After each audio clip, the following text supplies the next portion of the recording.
Because cells are composed mostly of water and thus lack contrast, staining them is necessary in order to better view them under magnification. Today we will prepare a simple stain, which is called a simple stain because only one basic dye is used to color the cells. The following materials are necessary: a microscope slide, an inoculating loop, a Bunsen burner,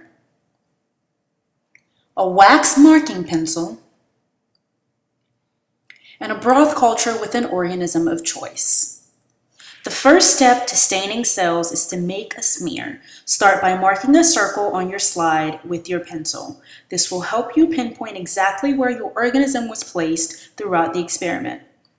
Next, you will place a loop full of your organism on the spot you marked, making sure to use proper aseptic techniques. This means that the inoculating loop and the culture tube must be flamed in between use to avoid airborne and surface contaminants from affecting the results of your experiment.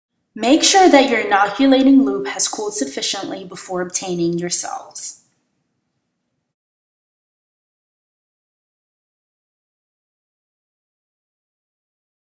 Once you have placed your organism on your slide, leave it on your bench top to completely dry, making sure to flame your loop one more time before setting it aside.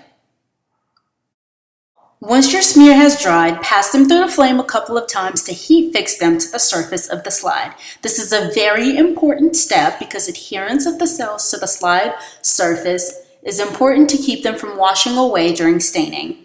Now it is time to stain your smear. Here we use crystal violet as our dye of choice, but methylene blue or safranin are also acceptable. Place an adequate amount of dye to fully cover your smear and set it aside for about a minute.